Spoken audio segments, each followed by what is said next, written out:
Alors moi je m'appelle Elhadj Kandé Sagnan, je suis journaliste à l'Amphal Communication.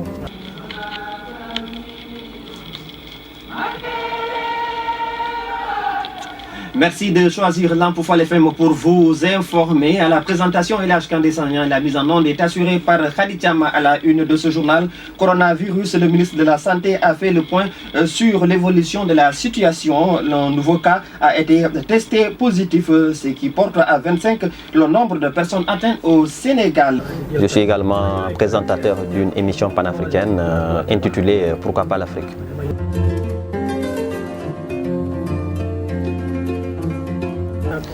J'ai commencé à exercer ce métier il y a maintenant presque une quinzaine d'années. La raison est très simple, je trouve très noble, éduqué. Et en fait, puisque le rôle fondamental du journaliste, c'est d'éduquer, c'est, n'est-ce pas, de divertir, mais également c'est d'informer. Et je trouve cela tout à fait noble et c'est ce qui m'a poussé justement à choisir justement ce métier.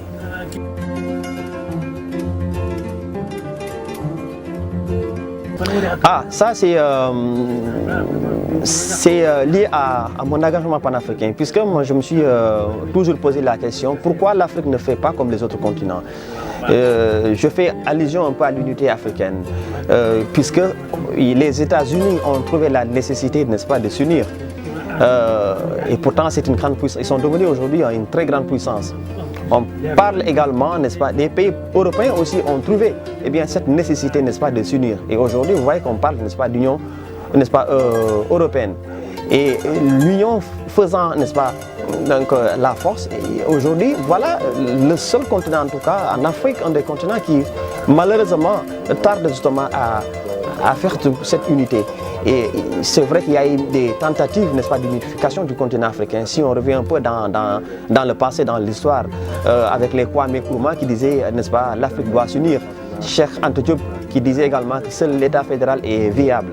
Et d'autres tentatives ont eu, n'est-ce pas, à se faire, notamment la Confédération du Mali et également la Sénégambie. Mais malheureusement, tous ont été voués à l'échec.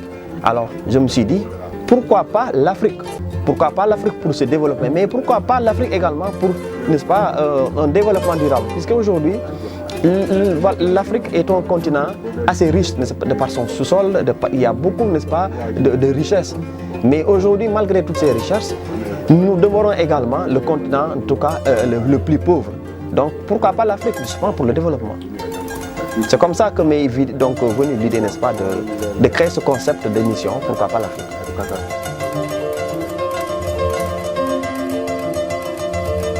C'est de leur demander de s'engager davantage, puisque aujourd'hui la jeunesse africaine constitue en tout cas l'écrasante majorité.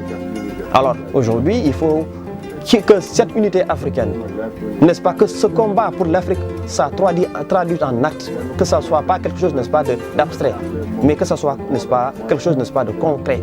Et aujourd'hui, cela, nous, en tant que journalistes, nous avons un rôle à jouer. Il faut sensibiliser les populations, mais aussi les éducateurs. Et ça, c'est de l'école primaire, n'est-ce pas, à l'université. Il faut que dans nos programmes, n'est-ce pas, qu'on conscientise, n'est-ce pas, les jeunes Africains, les enfants, n'est-ce pas, pour qu'on comprenne, n'est-ce pas, l'importance, en tout cas la nécessité, n'est-ce pas, pour nous Africains, n'est-ce pas, de s'unir. Car quand on est unis, tout ce que nous voulons, nous l'obtenons par la grâce de Dieu.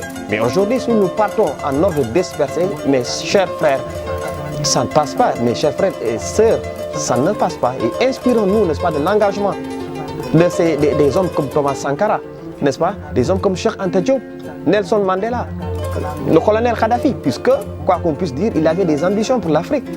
Mais aujourd'hui, si nous partons, ce que nous voyons, n'est-ce pas, avec certains de nos dirigeants africains, malheureusement, ne nous encouragent pas. Et du coup, ce n'est pas du tout bon. Et je pense que la jeunesse africaine doit s'en inspirer et aller directement vers l'unité africaine.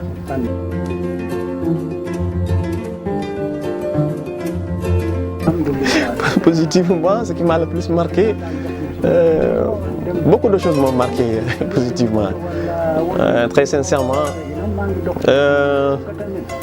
c'est le 23 mars au Sénégal, par exemple, c'est un événement qui m'a marqué. Le 23 mars a été une date vraiment qui a fait tache d'huile en tout cas et qui restera à jamais gravé, n'est-ce pas, gravé dans nos mémoires, puisque le 23 mars, il y avait un soulèvement populaire au Sénégal. Il était question, n'est-ce pas, pour dire à l'ancien président Abdoulaye Wade, n'est-ce pas, de quitter, puisqu'il avait certainement ses ambitions, n'est-ce pas, de faire un troisième mandat. Et donc, du coup, il y avait un soulèvement populaire. Et ça a été pour moi une première, n'est-ce pas, au Sénégal. Il y a eu une révolte. Les gens se sont levés en masse et donc devant les grilles, n'est-ce pas, de l'Assemblée nationale. Cela m'a beaucoup marqué. Maintenant, négativement, présentement, on parle de coronavirus. Moi, ça, c'est honnêtement, c'est la première fois que je vois autant de peur et même de panique, puisque c'est une véritable préoccupation pour les nations, pas seulement pour la Chine, puisque c'est de là où est partie cette maladie, mais au-delà de la Chine, l'Europe et aujourd'hui, l'Afrique est touchée, puisque nous ne trouvons pas, n'est-ce pas, de remède, n'est-ce pas, et cela pose problème. Et nous, en tant que journalistes, vraiment, c'est quelque chose qui me marque, quoi.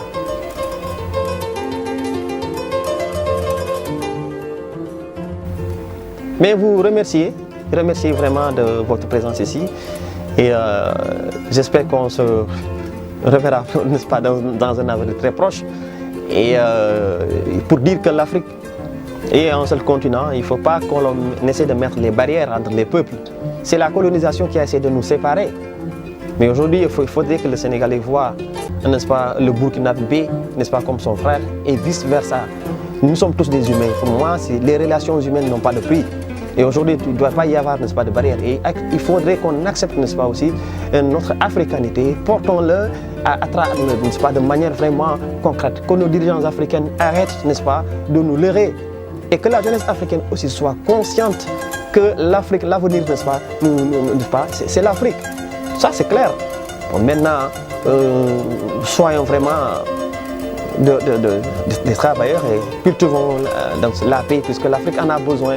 On ne veut plus voir des populations mourir, n'est-ce pas, de faim en Afrique. On ne veut plus voir, n'est-ce pas, des femmes, n'est-ce pas, être violées, des femmes être violentées en Afrique. On ne veut plus voir nos dirigeants, n'est-ce pas, de se servir, n'est-ce pas, de leur nation, n'est-ce pas, et des enrichissements illicites, ça doit arrêter. Donc, moi je pense que ceci étant, tout peut se régler. Et merci beaucoup.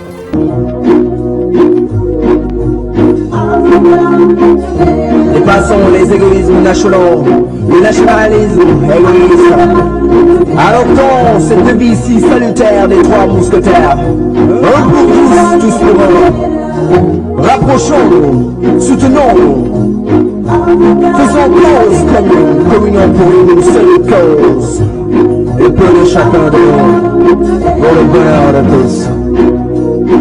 Voilà notre seul pouvoir de salut. Frère africain, paix sur toi, paix sur toi, paix sur toi, paix sur toi, paix sur toi.